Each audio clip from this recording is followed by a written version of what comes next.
saya pertemuan kali ini kita laksanakan secara online dengan platform Zoom ya. Kita lanjutkan yang kemarin. Di pertemuan sebelumnya kita sudah bahas sedikit tentang quantum state ya, keadaan kuantum yang mana di dalam pembahasan sebelumnya kita sudah mencoba menjabarkan penyelesaian persamaan Schrödinger Pak Gayet persamaan Schrödinger Gayet waktu ya, yang penyelesaiannya itu ternyata kita cek probabilitasnya itu tidak berpengaruh ya, fungsi waktunya itu term atau bentuk yang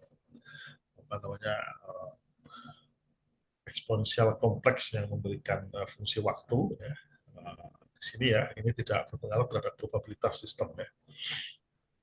Dan ternyata di dalam sistem kuantum probabilitas itu menentukan keadaan mikro ya di dalam sistem kuantum, di mana nanti proses perhitungan statistik itu bisa kita kaitkan melalui jumlah keadaan mikro di dalam microstate ya, yang kita define dari keadaan mikro yang didasarkan pada keadaan kuantum. Jadi artinya kalau di dalam nilai klasik adik-adik harus membawa definisi microstate itu dalam ruang fase, maka nanti di dalam nilai kuantum itu kita buat dalam bentuk Hilbert ya, wakilan. Nah, yang menjadi perbedaan nanti antara mekanika klasik dan kuantum adalah perhitungan rata ensemble suatu besaran ya. Nanti kita akan lihat di belakang seperti apa. Nah, saya coba mulai dari formalisme ya, formalisme terkait dengan quantum state ya. Maka di dalam mekanika kuantum ya, kalau kita punya suatu observable itu bisa fisis ya, bisa apapun ya. Contoh misalkan kayak momentum, kemudian energi itu adalah observable ya. Maka observable ini diwakili oleh suatu operator yang bersifat Hermitian. Jadi Hermitian di sini ini menjamin bahwa semua nilai hasil ukurnya itu bernilai real ya. Jadi kalau tidak, nanti bisa-bisa nanti hasilnya tidak real ya, kompleks ya. Tapi untuk operator yang Hermitian ini memberikan semacam justifikasi nanti bahwa hasil ukur ya, suatu nilai ukuran itu bersifat atau bernilai real ya. Dan di dalam sistem kuantum, setiap observable yang Hermitian ini memenuhi suatu persamaan yang kita sebut sebagai persamaan Swanilai ya. Ini persamaan Swanilai. Jadi ketika operator F itu berada pada keadaan ini ya, tidak usah hati-hati, keadaan itu bisa macam-macam ya. Jadi untuk keadaan tertentu, katakanlah keadaan yang berlaku bagi operator F, jadi saya simbolkan dengan VF, itu, maka menurut persamaan ini. Tentu kita akan punya keadaan lain ya, kalau ada keadaan lain yang kita operasikan ya, sebagai state ya, jika operator Hermitian itu kita operasikan terhadap keadaan yang lain tadi, maka mungkin akan menghasilkan suatu nilai yang lain ya. Jadi harus hati-hati dalam menafsirkan ini. Jadi ini berlaku untuk keadaan tertentu ya. Nah, pada suatu keadaan microstate sembarang, jadi ini ada I itu berarti dia sembarang ya, apapun ya, indeks kami ya. Maka suatu pengukuran akan menghasilkan nilai nilai atau hasil ukur F itu dengan amplitude probabilitas. Jadi kalau F ini saya ukur di keadaan ini, lalu saya punya keadaan mikro ini, maka peluang untuk mendapatkan hasil ukur F pada keadaan ini ya,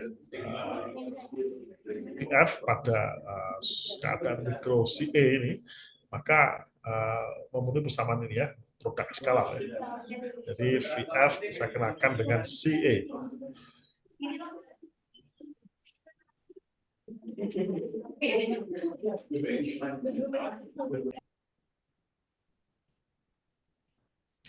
Jadi kita akan bisa mendapatkan perkalian ini, yang ini bisa kita tafsirkan, kita bisa apa namanya, bisa kita nyatakan sebagai peluang untuk mendapatkan atau amplitude peluang untuk mendapatkan hasil ukur F, hasil ukur berupa semua nilai F pada keadaan CF yang kita ukur pada keadaan mikro sembarang CEI ini.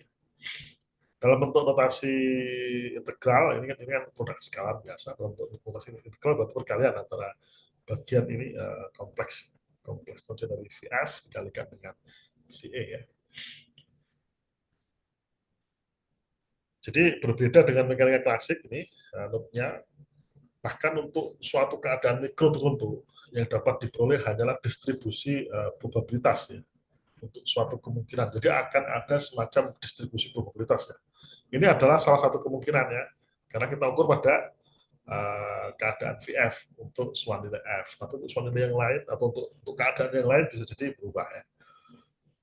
Ini penting sekali saya note ya. Lalu rata kuantum dari semua pengukuran atau dalam kata lain adalah nilai harap dari suatu observable F tadi. Ini yang kita nyatakan bentuk operator ini ya F, maka nilai harapnya itu adalah ini ya mestinya dalam notasi rata-rata ya. Maka perkalian dari sigma E F sigma E ya ini dikenakan F dikenakan terhadap sigma E CE ya, CE sembarang berarti, maka dalam bentuk notasi integral ini ada konjugat kompleks hati-hati seperti yang di awal konjugat kompleks dikalikan dengan F dikalikan dengan sendiri. Nah, permasalahannya adalah ini ketika kita tadi ya mengukur pada kondisi sigma F kecil ini, maka dia memiliki peluang untuk mendapatkan hasil ukur F itu adalah sekian ya. Nah, masalahnya adalah kita mungkin akan ada state yang lain ya, tidak harus VF ya. Nah, dalam statistika kuantum mungkin terdapat kondisi lain sehingga kita punya namanya rata lain ya. Nah, selain rata yang di atas ini, yaitu rata yang terkait dengan ketidaktahuan kita mengenai keadaan mikro yang lain ya. Terkait dengan observable makro tertentu. Tapi biasanya kita diberitahu probabilitasnya ya. Nah, untuk mendapatkan keadaan mikro CE tadi. Ketika dilakukan pengukuran rata, maka kalau kita tahunya adalah probabilitas, maka harus dikalikan dengan probabilitasnya, harus dijumlahkan ke seluruh sistem. Nah, pada kondisi ini berlaku ini ya, rata F tidak lagi langsung ya, tidak lagi rata F itu tidak lagi seperti ini, tetapi kita jumlahkan dengan mengalikannya dengan probabilitas ya. Kita kalikan dengan sigma ROI. Dan ini kalau dia ternormalisasi, kalau dia benar hanya satu-satunya dan ternormalisasi, maka ini akan sama dengan satu otomatis. Tapi kalau tidak ternormalisasi harus dikalikan dengan bobot, jadi semacam bobot. Waduh, wah, ternyata tuh.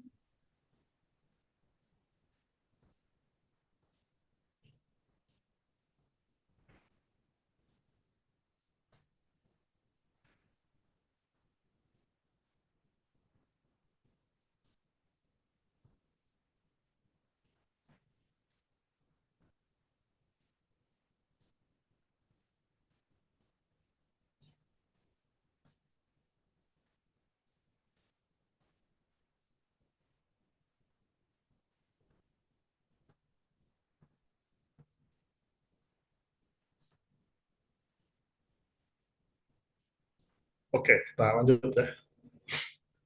Jadi kita perlu mengalihkannya dengan suatu bobot ya. Bobot ini nanti rapat peluang bergantung pada state yang lain ya. Tetapi kita tidak pernah tahu kondisi state yang lain itu seperti apa. Nah, secara umum berarti rata kuantum kita bisa kaitkan dalam bentuk ini ya technical prosesnya adalah operasional produk skala dalam mekanika kuantum ya. Oke, nah, next. Kalau kita perhatikan sesungguhnya di sini di dalam persamaan rata ini kita punya bentuk matriks elemen ya. Adalah matriks elemen yang merepresentasikan sebenarnya rata kalau keadaannya adalah tunggal ya, si E. Tapi bisa jadi ketika kita tidak mengetahui dan kita menggunakan keadaan yang sembarang, ya, maka kita perlu ada namanya bobot di sini. Dan bentuk rata F ini sendiri ini bisa kita karena ini seolah-olah homogen ya, seolah-olah hanya satu step yang sama, maka untuk memperumum keadaan sembarang, keadaan yang sembarang, indeks dummy ini bisa kita change ya, indeks dummy itu indeks mainan ya, untuk mempermudah kita dalam memahami kondisi suatu sistem ya. Nah, ini kalau salah satunya saya ganti dengan K, kalau tadi kan I maka ini I semua, maka kalau saya ganti selalu dengan K, maka harus saya ubah juga probabilitasnya ya. Indeksnya menjadi KI. Jadi rho KI ini bisa kita interpretasikan sebagai peluang ya. Elemen matriks ini ya, elemen matriks ini si E, I, F, si E, K ini berkontribusi pada rata statistik F dari observable F ya. Jadi kalau saya menghitung rata observable F untuk sembarang ya, keadaan sembarang. Tadi kalau di awal kita hanya fokus ke sigma CEI. Nah sekarang kalau kita ambil yang keadaan yang sembarang di K, maka matriks probabilitasnya, operator rapat probabilitasnya kita ubah. Ya. Indeksnya yang tadinya seragam jadi KI ya. Maka rho KI ini bisa kita tafsirkan sebagai peluang untuk mendapatkan atau peluang elemen matriks ini ya, CEI, F, CEK ini berkontribusi pada rata F ini ya. Oke. Nah, ini bisa kita secara teknikal bisa kita pahami kalau kita melakukan operasional ya sebenarnya. Jadi dari sini kita misalkan bentuk yang tadinya I ya, lalu kita perkenalkan state yang berbeda jadi I dan K itu, maka itu menjadi rho KI ya. Nah, ini bagaimana teknisnya? Ini kalau saya perkenalkan state lain ya, katakanlah CEI ini merupakan kombinasi linear ya dari suatu state VK. CEI ini kan indeksnya dummy ya, kita bisa menyatakan state keadaan mikro sebagai kombinasi linear dari basis-basis yang sembarang, namanya VK. Saya perkenalkan basis ini ya, VK ini semacam basis wakilan ya. Maka ini kalau kita substitusi, nanti untuk yang yang satu kita mendapatkan ini, yang sebelah sini kita pakai yang ini, maka yang lain kita pakai indeks yang lain ya. Jadi katakanlah saya bisa menggunakan ini ya. Ini sebagai ini ya, sigma nika K ya. I K. Tapi saya juga bisa menggunakan yang lain ya. Si E katakanlah I ya. Katakanlah kalau tadi menggunakan yang K ya. Maka saya punya sigma L. Sigma L biar indeksnya berbeda ya. AL K ini VL.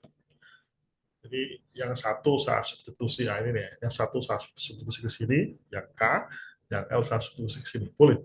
Jadi bebas sembarang, itu bersifat umum. Sehingga kalau kita substitusi maka kita punya bentuk ini tetap ya sama. Kemudian kita punya ini dari kontribusi ini. Kemudian karena dia posisinya berada di cat, vektor cat ini vektor cat ya. Jadi kalau saya punya si EI ini namanya cat vektor ya.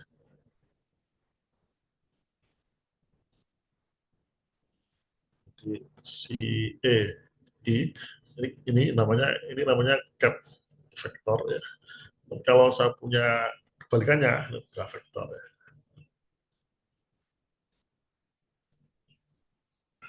Ini ya, CEI. Nah, maka kalau di sini, kalau keluar kurung produk skalar, itu dia akan menjadi konjugat kompleks. Ada ininya ya. Jadi AK-nya ini ada konjugat kompleksnya. Karena keluar dari kurung ini ya, kurung produk skalar. Mungkin kalau yang satunya, karena dia di berat tetap. Ya. Jadi AK star, AL, kemudian dikalikan dengan, nah ini baru kena VK dengan VL ya. VK dengan VL dengan F. Lalu kita define sigma I, rho I, sigma KL, AKI, star, AL, L ini dalam bentuk satu notation nanti, atau kita jadikan satu lah gitu ya. Maka ini kita bisa define sebagai rho LK ya. Nanti ini akan mendefinisikan semacam tris ya nanti. Ada di belakang ya. Jadi kita define bentuk yang di sini itu sebagai rho LK, itu sigma I, rho I, AK, start, AL, L ya. Di bentuk yang di sini kita ganti dengan rho LK sehingga kita punya bentuk rata baru. Rata F itu sama dengan sigma LK, rho KL. Kalian matriks elemen antara VK, F, VL ya. Nah, ini sesungguhnya mirip ya. Ini kalau kita katakan sebenarnya sama dengan di sini ya. Cuma bedanya sekarang sudah dalam bentuk basisnya. Oke. Jadi kita punya bentuk ini. Ini sudah simpel dari tadi ya. Dari yang tadinya saya define si E, I, yang dalam bentuk produk tadi ya. K, oke lah. K tadi. I. Saya punya yang lain ya. Punya state yang sama tapi dalam bentuk AL. Tadi. Si E, kita kalah K ya. Sama dengan kalau ini K, ini L ya. Saya punya AL ya. L. Oke, ada dua. Lalu ya, bentuknya sama ya. Nah, dari sini kita bisa ketemu ini ya. Nah, di dalam persamaan yang di dalam persamaan rata ini kita punya bentuk rho KL. Rho KL ini adalah suatu notasi yang bisa kita interpretasikan sebagai atau kita tafsirkan sebagai elemen matriks dari suatu operator rho. Di awal tadi kita perkenalkan rho ya, saya ulangi lagi bahwa rata ini spesial karena indeks yang sama tapi ini tidak umum. Maka kalau mau umum maka saya perkenalkan indeks sembarang dengan memperkenalkan suatu bobot probabilitas tadi ya, yang itu sama aja dengan rapat probabilitas. Nah ini besar observable ini, rapat probabilitas ini di dalam mekanika kuantum bisa kita wakilkan dengan bentuk operator densitas ya. Hal sama, maka di sini kita bisa punya semacam ini ya, semacam operator densitas ya. Suatu operator elemen matriks ya, dari suatu operator ya. Rho KL itu ini. Rho L, Rho K, VL dikalikan dengan rho dikalikan dengan VK ini bentuk elemen matriks. Jadi kalau saya punya ini ya sembarang ya, ini A, I, J ya, ini elemen matriks sembarang ini bisa satu dalam bentuk ini ya. I, A, operatornya J ya. Ini namanya elemen matriks ya. Jadi saya berharap adik-adik di pelajaran mekanika kuantum memahami ini ya, notasi semacam ini namanya elemen matriks. Kenapa? Karena ada ini ya, perkalian suatu nilai ini sebenarnya, nilai rata ya. Kalau kita bayangkan ini semacam matriks ya. Matriks indeksnya adalah ya I kali J, tergantung berapa jumlahnya ya. Kalau kita hanya punya dua state, V1, V2 misalkan, maka kita punya 4 kali 4, 2 kali 2. Kita punya 2 kali 2, hanya 2 state. Kalau kita punya 3 state, ya 3 dan seterusnya. Jadi matriksnya matriks square ya, matriks persegi ya. Ini berarti A, I, J ini adalah elemen matriks ya. Semuanya ya, masing-masing untuk komponen I dan J ya. Maka sama di sini. Kalau saya punya row KL ini elemen matriks. Berarti elemen matriks yang bekerja pada state L dan K ya, untuk operator row. Jadi ini sama aja semacam elemen matriks dari suatu operator row. Sehingga bentuk ini bisa kita simplify sekarang menjadi bentuk ini. Kan kalau namanya elemen matriks kan berarti tinggal kalau di elemen matriks kan dia semacam harga rata ya. Maka bentuk ini seolah-olah satunya ini ya, rata F itu sama dengan yang dalam kurung ini rata row ini sesungguhnya adalah ini ya, rata apa namanya, kalau kita berkalikan ya, atau sebelum ke situ ini ya.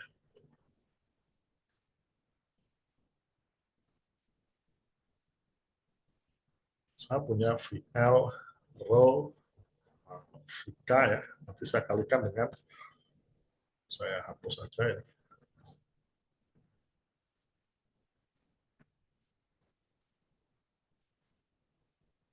Saya kalikan dengan itu ya, VK F VL. Oke, maka ini pun bisa apa namanya, bisa kita masukkan ya, bisa kita dalam bentuk ini kan sama ya, ininya kan sama, maka ininya adalah row dikalikan dengan F ya. Ingat perkalian dari kanan kiri harus hati-hati karena ini dari sebelah kiri, maka row harus sebelah kiri ya. Maka kita punya bentuk ini, row dikalikan dengan F ya, VL dengan VL. Kalau mau dalam bentuk operators ya, karena K dan L itu sebenarnya ada indeks dummy ya. Karena nanti ini kalau indeks dummy bisa kita hilangkan ya, sama ya. K sama dengan L kan sama. Namanya indeks dummy, mau K mau L kan sama saja ya. Dan dia akan bernilai itu ketika K sama dengan L. Kalau K tidak sama dengan L, 0 nilainya. Tapi kalau K sama dengan L kan nilainya 1. Berarti mau tidak mau hanya ada satu kemungkinan ya. Maka ini bisa kita tuliskan sebagai apa namanya, VL row kali F ya. Nah, bentuk ini rata F, observable F itu bisa kita nyatakan dalam bentuk rata dari perkalian dua operators row dengan F. Yang ini di dalam matematik atau di dalam kuantum ini kita sebut sebagai trace. Kenapa trace? Karena elemennya yang sama ini loh. Ini berarti elemen matriks, jumlahan dari elemen matriks diagonalnya saja. Kalau yang jadi A, I, J itu sama dengan tadi ya, VA, sorry VE ya, VE, A, operator A, VJ ya.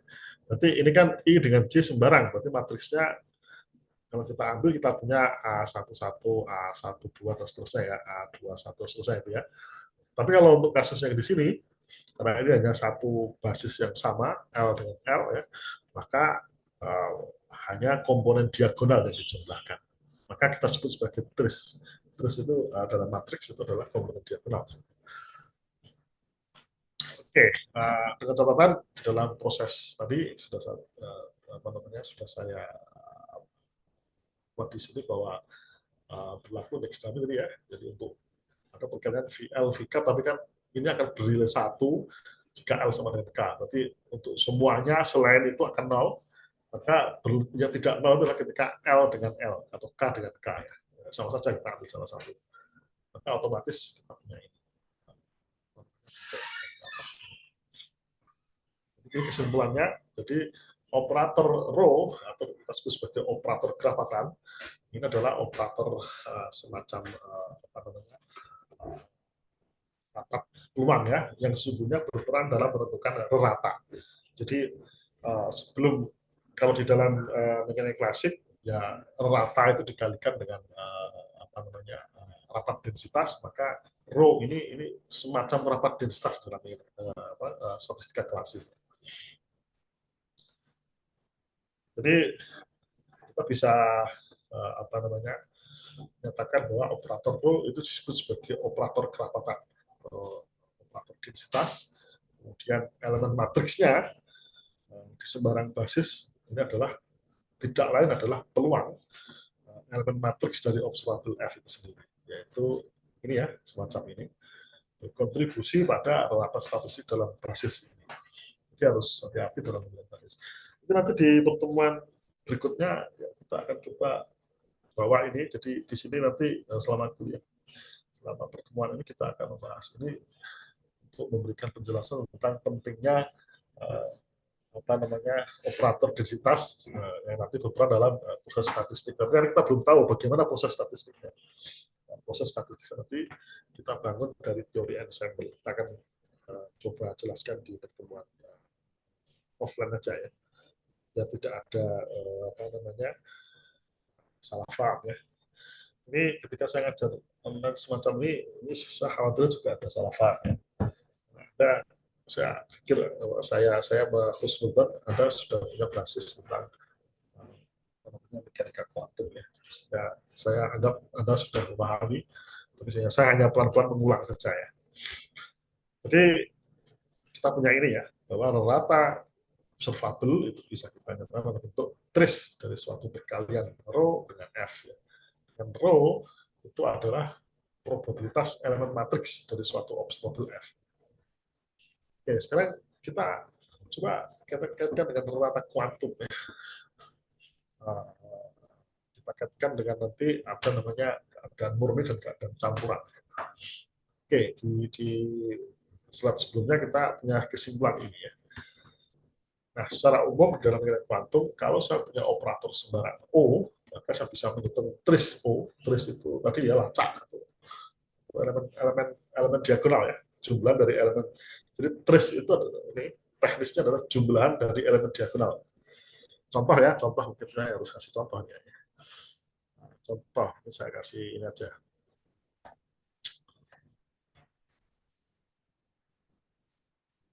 Saya punya matriks A ya. A itu komponennya ini ya.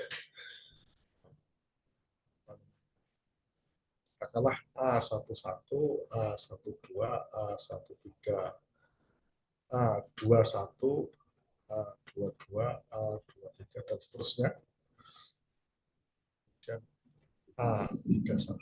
Oke lah, saya punya 3x3 ya. A32, A33, katakanlah 3x3 matriks ya. Oke. Lalu berapa trace dari suatu matriks A? Matriksnya. Maka trace dari suatu matriks A itu adalah A11 ditambah A22 ditambah A33. Atau kalau dalam bentuk jumlahan ya sigma I A I ya. Jadi yang sama. Jadi yang nilainya sama, komponennya sama yang dijumlahkan. Ini dalam notasi matriks ya. Jadi kalau misalkan A11 ini angka 2, ini 2 itu ada jumlahkan, berarti 2 tambah 2 tambah 2, atau berapapun ya, secara umum semacam ini. Nah ini sama ya, kalau saya punya trace dari suatu operator atau state-nya ya, saya punya state VK itu, maka trace-nya adalah perkalian semacam ini. Ini ada jumlahan dari elemen matriks ya, untuk yang komponen diagonal ya. Atau dalam bahasa matematis, trace tidak lain adalah jumlahan nilai harap dari operator dalam basis yang sembarang ya. Basisnya sembarang ya. Jadi bergantung pada pemilihan basis. Misalkan ya, kalau saya punya VK itu basisnya itu ini. Jadi sigma KI SKI CI ya. Dengan SKI ini adalah koefisien kombinasi linear. Sembarang ini contoh aja ya. Maka kalau saya punya perkalian semacam ini, maka ini bisa kita nyatakan dalam bentuk si I dan si J. Jadi indeks I ini adalah indeks dummy. Sekali lagi ya, saya bisa menggunakan juga VK itu dalam bentuk ini ya, sigma KJ ya. Itu sama dengan SKJ si J. Boleh ya. Jadi, yang penting kan K-nya sama ya. Yang penting di depan sama. Nah, saya bisa menuliskan yang sama. Ada dua kemungkinan. Mungkin ada N2 kemungkinan ya sebenarnya. Tapi saya punya dua ini. Maka yang satu kita masukkan di sini, yang ini kita masukkan di sini, yang ini kita masukkan yang di belakang.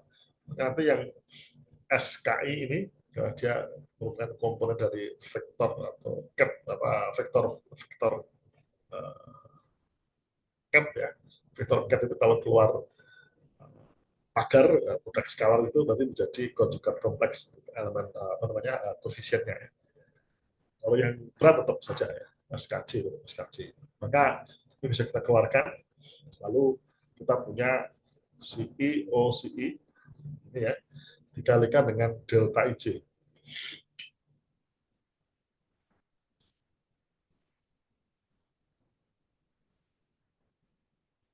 Kemudian ketemulah ini ya. Jadi ternyata cap pemilihan trace ya, perhitungan trace itu sangat bergantung pada pemilihan basis. Kalau sistemnya ternormalisasi, ini kan kalau kita jumlahkan S, koefisien kombinasi linear gitu. Kalau kita jumlahkan nilainya 1 kan, maksimal ya. Jadi kalau dia komponennya sama, nilainya 1, kalau nggak sama. Jadi SKI dengan SKJ itu sama dengan delta IJ ya. Karena kalau kita kalikan dengan maksimal 1, maka karena komponen ya, kalau komponen kan total kan kuadratnya harus sama dengan 1. Kalau saya punya C itu sama dengan ya, C sama dengan CI ya, sigma I semua, maka kalau saya ambil C kuadrat, ini kan sama dengan sigma I kuadrat ya. Ini kan maksimal harus 1 nilainya. Ya. Jadi S itu bergantung pada basis kuadrat. Oke. Nah, bagaimana padannya dengan di mekanika klasik? Di dalam mekanika klasik ternyata ada padanannya ya. Jadi kita tahu tentang rata ya di dalam mekanika klasik itu sebanding dengan ini integral ya. Karena seperhamatikaan ini representasi dari volume ada mikro ya, yang paling kecil volume kuantum sebenarnya. Tapi ini klasik ya, ini apa namanya rata mekanika klasik. Seperhamatikaan integral d omega volume ruang fase, berarti elemen. Kemudian rho ini adalah rapat densitas atau rapat ruang fase. Nah, ini rapat ruang fase, rapat densitas kalau dalam bahasa dia sama dengan densitas ya, berat ya. Kemudian dikalikan dengan F observabilnya. Sekali lagi, ini klasik. Nanti ternyata bentuk ini ada padannya di sini ya tadi. Kalau kita lihat di sini, kita punya padanan di sini ya. Rata F itu adalah operator densitas dikalikan observabilnya. Kalau mengenai klasik, perkalian produk semacam ini dengan jumlahan itu menunjukkan dia di klasik. Ini kan menunjukkan dia diskrit ya. Di dalam mengenai klasik ini menjadi kontinum ya. Jadi bentuk ini integral di omega dengan integral terhadap elemen volume ruang fase. Jadi yang membedakan antara klasik dan kuantum simpel, sederhana. Kalau dalam klasik itu dilakukan pengintegralan, tentunya integral. Ini klasik ya dalam ruang fase tentunya. Tapi dalam statistika kuantum, maka ini integral ini kita ganti dengan penjumlahan ya. Karena notasinya adalah notasi penjumlahan di sini ya. Penjumlahan terhadap semua vektor keadaan yang membentang atau membentuk disebut sebagai ruang Hilbert dari sistem. Nah, operator kerapatan dalam mekanika kuantum berperan sebagaimana peran rapat ruang fase dalam mekanika klasik. Jadi rho tadi, rho yang di sini, ini berperan sebagaimana ini rho di sini ya, tapi bedanya ini rapat ruang fase. Kalau yang tadi adalah operator densitas. Bedanya ini ya, hampir sama bahasanya, cuma yang satu dalam bentuk operator, satu dalam bentuk rapat ruang fase biasa ya. Oke. Nah, rapat ruang fase yang merupakan fungsi dari posisi dan momentum ini dapat dianggap sebagai suatu observabil klasik. Jadi ternyata kalau kita di sini ini seolah-olah ini observabil klasik ya, yang memiliki padanan kuantumnya. Jadi kalau klasiknya itu observabil, maka kuantumnya operator. Itu aja bedanya. Sekali lagi, ini yang menjadi kunci kita. Jadi informasi, pengetahuan yang Anda pahami di mekanika kelas di dalam statistika klasiknya kemarin sebelum TS akan menjadi dasar kita. Jadi saya tidak akan mengulang, akan menjadi dasar kita di dalam memahami statistika kuantum. Nanti kita akan coba turunkan hal yang sama di dalam dari ensemble misalkan kita bisa bawa ke sana ya, bagaimana statistika kuantum itu data ya sama di klasik, cuma bedanya tapi dalam bentuk jumlah. Oke. Nah ini nampaknya saya tidak bisa sampai akhir menyelesaikannya, mungkin akan saya akhiri. Tapi sebelum saya akhiri, saya harus ngomong sebelah ya. Sebelum saya akhiri, saya harus report sebenarnya. Saya akan meminta adik-adik untuk belajar tentang keadaan murni dan keadaan tercampur. Jadi mungkin saya minta adik-adik untuk belajar mandiri. Karena nanti saya untuk di hari Jumat nanti saya akan langsung masuk ke teori ensemble ya. Jadi nanti ensemble kuantum ya. Terus nanti bagaimana statistika kuantum itu bisa kita hitung beserta contohnya. Itu nanti saya akan masuk ke nanti setelah di hari Jumat ya. Jadi saya minta, karena intinya hanya satu sudah tadi, operator density ya. Nah, saya akan minta adik-adik untuk belajar secara mandiri tentang keadaan murni dan keadaan tercampur. Apa bedanya keadaan murni dan keadaan tercampur? Pada dasarnya hampir ini ya. Yang membedakan keadaan murni dan keadaan tercampur itu pada bentuk kuadrat dari operator density. Kalau nanti bisa dibuktikan bahwa kalau saya punya bentuk operator ini dikuadratkan kok sama dengan operator dirinya sendiri, maka ada kondisi state yang kita pakai untuk menghitung ini, hasilnya sama semacam ini, maka sistem berada pada keadaan murni. Tapi kalau tidak dipenuhi ini, maka dia berada pada keadaan campuran. Itu intinya itu sebenarnya. Terus saya akan minta Anda untuk membaca slide saya, tolong dibaca bagaimana perbedaan antara keadaan murni dan keadaan tercampur. Silahkan secara mandiri ya.